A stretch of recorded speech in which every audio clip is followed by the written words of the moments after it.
नमस्कार दोस्तों, कैसे आप सभी लोग। उम्मीद करता हूँ सभी लोग अच्छे होंगे।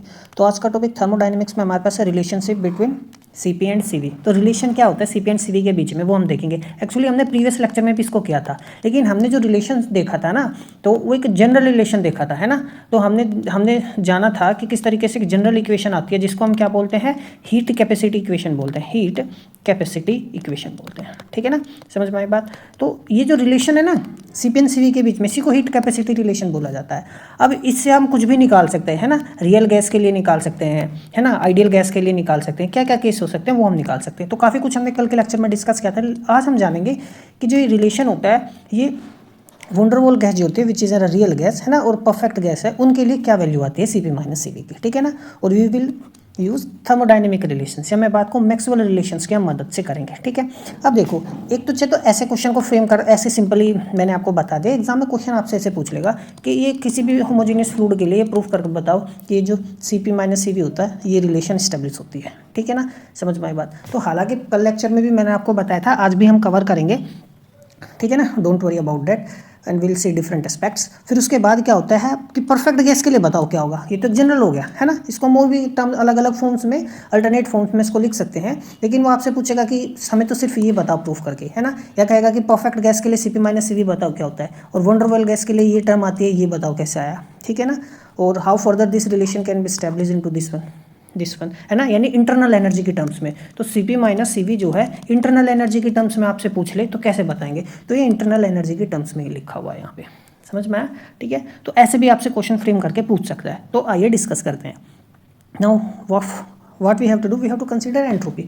तो एंट्रोपी को हम कंसीडर करेंगे किसकी form, as a function of temperature and volume. ठीक है ना, कल भी जैसे मैंने बताया था। अब जब एंट्रोपी है टेम्परेचर और वॉल्यूम का फंक्शन हो गया, तो it means it depends on temperature and volume, है ना। तो जो हमारे पास टोटल डिफरेंशिएशन होगा, तो टोटल डिफरेंशिएशन क्या होगा, डिपेंडेंस शो करेगा कि टेम्परेचर पर कैसे डिपेंड कर रहा है, वॉल्यूम पर कैसे। तो partial derivative of entropy with respect to temperature, है ना, व्हेन वॉल्यूम इज कांस्टेंट। अब क्या होगा, एंट्रोपी में हम वेरिएशन देखेंगे कि वॉल्यूम में किस तरीके से वेरिएशन हो रहा है जब टेम्परेचर कांस्टेंट था।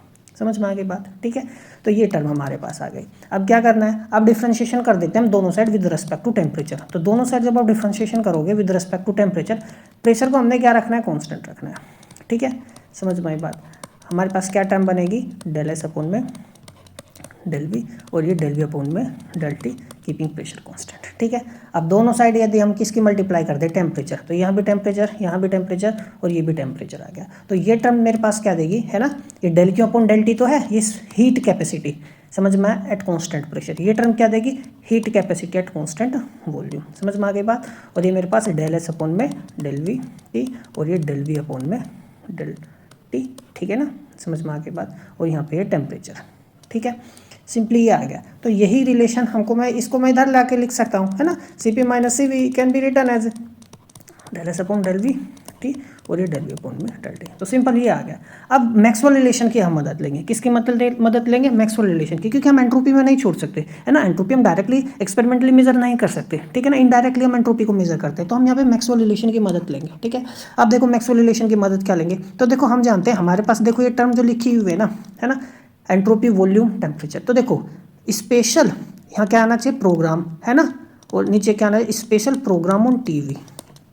समझ में आया मैंने कैसे किया ये, देखो स्पेशल प्रोग्राम ऑन टीवी, तो यहाँ पॉजिटिव टर्म आएगा। मैंने जब भी बताया था आपको, याद रखने का तरीका बताया था। तो इसका मतलब है इस टर्म के स्थान पर मुझे ये टर्म लिखनी है। ठीक है ना, तो C P minus C V is equal to मेरे पास क्या आ जाएगा, डेल पी अपॉन में डेल टी, और ये डेल वी अपॉन में डेल टी। समझ में आई बात। ये हो गया मेरे पास प्रूफ, यही हमें प्रूफ करना था। समझ में आया। तो देखो हमने सिंपली दिखा दिया, शो कर दिया। तो इसकी मैं बात कर रहा था, तो ये हमने इक्वेशन इस्टेब्लिश कर दी है। ठीक है, समझ में आई बात। तो ये है ना, तो टेम्परेचर इज देयर, तो टेम्परेचर भी प्रोडक्ट में होगा। ठीक है, तो this is the required expression. अब हमको क्या करना है, अब इसको ना इंटरनल एनर्जी के टर्म्स में भी हम लिख सकते हैं। किसकी टर्म्स में लिख सकते हैं, इंटरनल एनर्जी के टर्म्स में लिख सकते हैं। अब देखो ध्यान से, तो इंटरनल एनर्जी के टर्म्स में देखो कैसे लिखेंगे, तो हम जानते हैं इंटरनल एनर्जी आएगी कहाँ से, तो इंटरनल एनर्जी फर्स्ट लॉ से। तो फर्स्ट लॉ हमारे पास जनरली तो देखो ये लिखते हैं, है ना, पी डी वी, ऐसे तो लिखते हैं। और मैं यहाँ पे T D S is equal to ये भी लिख सकता हूँ, डी प्लस के पी डी वी। तो ये आ गया। तो मैं क्या करना चाहता हूँ यहाँ पे ना, अब वॉल्यूम के रेस्पेक्ट में डिफरेंशिएशन कर दो, है ना, क्योंकि देखो आप इस रिलेशन से मैं कर सकता हूँ। तो एंट्रोपी को वॉल्यूम के रेस्पेक्ट, देखो TdS है ना, देखो ये यहाँ पे TdS, तो मैं क्या कर सकता हूँ, कीपिंग टेम्परेचर कांस्टेंट में वॉल्यूम के रेस्पेक्ट में डिफरेंशिएशन कर दिया। देखो टेम्परेचर को कांस्टेंट रखा, वॉल्यूम के रेस्पेक्ट में डिफरेंशिएशन कर दो, तो मैं वॉल्यूम के रेस्पेक्ट में डिफरेंशिएशन कर दिया, कीपिंग टेम्परेचर कांस्टेंट। समझ में आया? ठीक है, ये आ गया। कोई डाउट है तो हम इस तरीके से कर सकते हैं। ये मेरे पास सिंपली P बचेगा, वॉल्यूम के रेस्पेक्ट में डिफरेंशिएशन हमने किया है ना, तो कीपिंग इज देयर एनीथिंग, है ना, समझ में आ गई बात। तो this is what we have done. और प्रेशर भी हमारे पास क्या होना चाहिए, कांस्टेंट, ठीक है ना। तो del P by del T मैंने नहीं लिखा, ध्यान रखना, keeping temperature and pressure constant, this is what we have to do. तो ये हम ऐसा लिख सकते हैं, del V upon del V वो बन आ जाएगा। अब कुछ नहीं करना, देखो ये टर्म जो बन रही है ना, ये आया है तो इसको उठा के इसमें रख दो, देखो इसकी जगह रखना है आपको बस सिंपली, है ना। तो मैं क्या लिखूंगा, CP माइनस के CV इज इक्वल टू, तो देखो ये क्या लिखूंगा, del U अपॉन में del V, ठीक है ना, प्लस के P। समझ में, इसकी जगह लिखा, यहाँ पे बाहर मेरे पास क्या आ जाएगा, del V अपॉन में del T, और ये हो गया कीपिंग प्रेशर कांस्टेंट। समझ में आया? तो हमने इसको लिख दिया, ठीक है ना, at constant temperature and pressure. कोई डाउट है?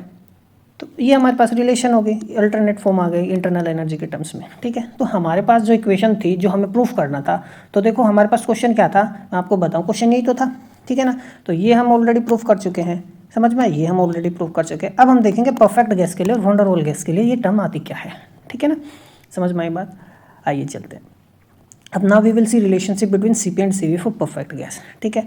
तो जो जनरल रिलेशन जनरली हमारे पास जो आई है वो यही है, CP माइनस के CV is equal to T del P upon में del T V और del P अपॉन में del T। प्रीवियस लेक्चर जब मैंने कराया था ना, तो इस टर्म को मैंने फर्दर सोल्व किया था। आप फर्दर सोल्व करके भी परफेक्ट गैस की इक्वेशन निकाल सकते हैं, ठीक है ना, मेयर्स फॉर्मूला निकाल सकते हैं। तो कैसे भी कर लो, आपका सोल्यूशन आसानी से आ जाएगा, ठीक है ना। तो परफेक्ट गैस हमारे पास PV is equal to nRT होती है, समझ में आया। तो मेरे को देखो क्या चाहिए, प्रेशर का डिफरेंशिएशन चाहिए टेम्परेचर के रेस्पेक्ट में जब वॉल्यूम कांस्टेंट हो। तो देखो प्रेशर का डिफरेंशिएशन मैंने कर दिया टेम्परेचर के रेस्पेक्ट में, है ना, वॉल्यूम रखी कांस्टेंट। समझ में आ गई बात। तो देखो ये वॉल्यूम रख लो, वॉल्यूम भी आगे कांस्टेंट रखनी है। अब देखो ये तो पूरी टर्म क्या है, NR कांस्टेंट है, टेम्परेचर के रेस्पेक्ट में करें तो सिंपली NR आ जाएगा। मैं इस V को नीचे ले जाके लिख सकता हूँ, तो मेरे पास ये सिंपली ये आ गया, ठीक है। और क्या चाहिए, वॉल्यूम का डिफरेंशिएशन करना है टेम्परेचर के रेस्पेक्ट में। तो देखो प्रेशर कांस्टेंट होना चाहिए, तो मैं यहाँ पर जब इसको करूँगा del V अपॉन में del T, है ना, कीपिंग प्रेशर कांस्टेंट, तो मेरे पास सिंपली क्या आ जाएगा, NR अपॉन में P आ जाएगा, इसी को डिफरेंशिएशन करके, ठीक है। अब ये दोनों चीज़ उठा के जब आप रखोगे तो देखो CP माइनस के CV, तो टेम्परेचर, तो ये NR अपॉन में V और ये क्या है NR अपॉन में P, ठीक है ना, समझ में आ गई बात। तो देखो क्या बना, TN square R square upon में PV की जगह मैं फिर से NRT लिख सकता हूँ, टेम्परेचर से टेम्परेचर को कट जाएगा, ये NR आ जाएगा, ठीक है ना। तो this is what we got. तो ये क्या है, परफेक्ट गैस के लिए मेयर्स फॉर्मूला है, या हीट कैपेसिटी इक्वेशन है परफेक्ट गैस के लिए, समझ में आया। अब यहाँ पे ना ये हीट कैपेसिटी है, यदि मैं n को ना दोनों साइड डिवाइड में ले जाऊँ तो मैं स्मॉल c से लिखूंगा, स्मॉल CV लिखूंगा इज इक्वल टू R। अब मैं ऐसे लिख सकता हूँ, है ना। तो ये मेरे लिए क्या बन जाएगा, मोलर हीट कैपेसिटी। समझ में आया, क्या बन जाएगा, मोलर हीट कैपेसिटी। समझ में आ गया, क्यों, क्योंकि मैंने दोनों साइड मोल से डिवाइड कर दिया, या n इज इक्वल टू 1 ले लेंगे तब मैं मोलर हीट कैपेसिटी बोलूंगा इनको, ठीक है। अब बात करते हैं हम relationship between CP and CV for Van der Waals gas. तो वंडरवॉल गैस के लिए हमें करना है, तो देखो वही है, हम निकाल किसी के भी लगते, तो हमारे पास CP माइनस के CV is equal to T del P upon में del T, volume is constant, और del V अपॉन में del T, pressure is constant. समझ में आया। तो ये एक इक्वेशन है, तो आपको कुछ भी दे दे, कोई भी फॉर्म दे दे, आप बस ये निकालो और ये टर्म निकालो और रख दो, हमारे पास आ जाएगा। तो इसी तरीके से वंडरवॉल गैस के लिए मैं ये निकालूँ तो for 1 mole of van der Waals gas हमारे पास ये फॉर्म होती है ना। और यदि देखो n मोल हो तो n मोल के लिए हम जानते हैं P is equal to A n square V square, ठीक है ना, V माइनस के NB is equal to NRT, ये होता है हमारे पास। n की वैल्यू 1 ले लेंगे, ठीक है ना, तो सिंपली हमारे पास इस इक्वेशन में रिड्यूस हो जाएगा। आप n लेके कर सकते हो, कोई दिक्कत नहीं है, मैंने n लेके भी कराया। यदि आप काफ़ी प्रीवियस लेक्चर्स देखो ना, वहाँ पे जब फर्स्ट लॉ में मैंने डिफरेंट तरीके से इस चीज़ को प्रूव किया है ना, डिफरेंट तरीके से हमने CP minus CV is equal to what it will be for Van der Waals gas we have already derived. समझ में आया। अब देखो करते हैं, तो बहुत सिंपल है। तो इसको थोड़ा सा ना, इस इक्वेशन को थोड़ा सा मैं फर्दर वो कर लेता हूँ, मॉडिफाई कर लेता हूँ। देखो इसको ना डिनोमिनेटर में लेके जाओ, तो देखो ये मेरे पास डिनोमिनेटर में आ गया। अब कुछ नहीं करना, आपको क्या चाहिए, del P upon del T चाहिए। तो डिफ्रेंशिएट करेंगे वॉल्यूम कांस्टेंट रखेंगे। तो देखो मैं इसको जब डिफरेंशिएट करूंगा तो क्या आएगा, डेल पी अपॉन में डेल टी, वॉल्यूम कांस्टेंट, तो ये टर्म तो कांस्टेंट है, कट ही जाएगा, ठीक है ना। अब बात करते हैं आर अपॉन में वी माइनस, देखो टेम्परेचर के रेस्पेक्ट में डिफरेंशिएशन कर रहा हूँ तो R upon V minus B आ जाएगा सिंपली, है ना, वॉल्यूम तो कांस्टेंट है। तो देखो ये टर्म तो मैंने निकाल ली, ठीक है ना। अब मुझे ये टर्म चाहिए, तो ये टर्म के लिए क्या करना पड़ेगा, वॉल्यूम के रेस्पेक्ट में डिफरेंशिएशन करना पड़ेगा, समझ में आया, तभी तो मुझे ये टर्म मिलेगी। तो किसको डिफरेंशिएशन करना, किसका डिफरेंशिएशन मुझे करना पड़ेगा, हमारे पास जो इक्वेशन है ना, ये है ना, इसी को डिफरेंशिएट कर दो, वन डर वाल गैस इक्वेशन को, समझ में आया। प्रेशर कांस्टेंट होना चाहिए, देखो प्रेशर कांस्टेंट है तो ये तो जीरो आ जाएगा, तो मैं सिंपली जीरो रखूंगा, ठीक है ना, समझ में आया। और वॉल्यूम का डिफरेंशिएशन करना है ना टेम्परेचर के रेस्पेक्ट में, तो माइनस के 2a अपॉन में V cube del V upon में डेल टी आ जाएगा, ठीक है ना, इज इक्वल टू, और ये फिर मैं क्या करूँगा, आर अपॉन में वी माइनस के बी स्क्वायर। समझ में आया मैंने कैसे किया, देखो हमको वॉल्यूम का डिफरेंशिएशन करना है ना, ठीक है। तो ये मेरे पास यहाँ पे एक्चुअली मुझे माइनस लिखना पड़ेगा, ठीक है ना, ये one upon V minus B है ना, तो आर टी तो एज इट इज़ हो गया, तो one upon V minus B का करूँगा तो क्या आएगा, minus one upon V minus B square, और ये डेल वी अपॉन में del T keeping pressure constant, समझ में आया, प्लस अब क्या करूँगा, ठीक है। अब की बार हमने देखो जब ये डिफरेंशिएशन किया तो अब one upon V B minus के बी को एज इट इज़ रख लो, टेम्परेचर का करेंगे तो टेम्परेचर का तो सिंपली हमारे पास क्या आएगा, बनाएगा, ठीक है। तो यहाँ पर माइनस लिख लेना, समझ में आया, तो काफ़ी सिंपल है। तो अब मेरे को क्या करना है, del V upon del T common लेना है ताकि मुझे यहाँ पे मैं पुट कर सकूँ। तो देखो कॉमन लूँगा मैं जब इसको, तो हम इसको कैसे सोल्व करेंगे, इस टर्म को ना मैं इधर लेकर आता हूँ, है ना। तो जब मैं इस टर्म को इधर लेकर आऊँगा तो पॉजिटिव बन जाएगा, देखो आर टी अपॉन में V minus B square positive बन गया, ठीक है।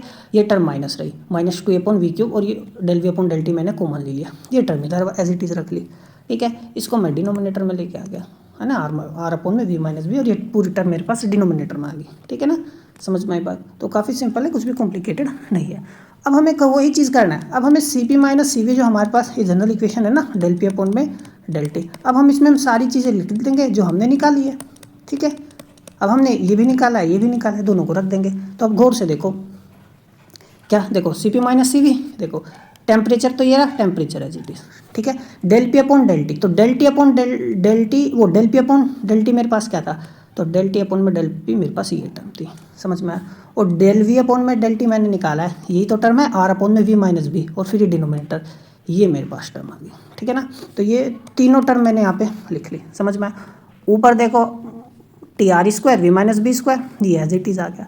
अब हम कुछ नहीं करना आपको, देखो आर टी या वी माइनस बी ऊपर से कॉमन ले लो, सिंपली मेरे पास ये टर्म आएगी, ठीक है, कोई डाउट है। अब ध्यान से देखना है, और फर्दर हम इसको कैसे लिखेंगे, तो मैं देखो इसको ऐसे लिख सकता हूँ, सी पी माइनस के C V is equal to R, ये टर्म मैं जब ऊपर लेके जाऊँगा तो मैं लिखूँगा 1 माइनस के 2a वी माइनस के बी का square R T V cube, और मैं यहाँ पे लगा दूंगा ऊपर माइनस के 1, ठीक है ना, समझ में आई बात। अब देखो जो b का वैल्यू होता है ना जनरल, तो आप यहाँ तक इसको छोड़ सकते हो, हमारा क्वेश्चन जनरली हो गया। तो b का वैल्यू यदि बहुत ज़्यादा होगा तो मैं उस केस में क्या करूँगा, तो b का वैल्यू बहुत ज़्यादा होगा, वो सॉरी स्मॉल होगा वॉल्यूम के रेस्पेक्ट में, तो मैं लिख सकता हूँ सी पी माइनस के C V is equal to R 1 minus के 2a, और ये पे v स्क्वायर आएगा, है ना, b की वैल्यू बहुत स्मॉल है ना, तो v स्क्वायर होगा, वो कट जाएगा नीचे, तो मेरे पास सिंपली क्या आएगा 2a आर टी वी, है ना, समझ में आया। और बाइनॉमियल थ्योरम से इसको एक्सपेंड करेंगे, ए का वैल्यू ये बहुत ज़्यादा स्मॉल है, तो आगे की टर्म ही स्क्वायर होता जाएगा, तो और ज़्यादा स्क्वायर होगा, तो उसको मैं simply C P is equal to C V, ठीक है ना, आर ये 1, ये ऐसे समझो, याद रखो, ये आ गया 2a अपॉन में आर टी वी, ये आ गया, समझ में आया। तो this is what the equation is, तो इसको इस तरीके से हम कर सकते हैं, ठीक है ना।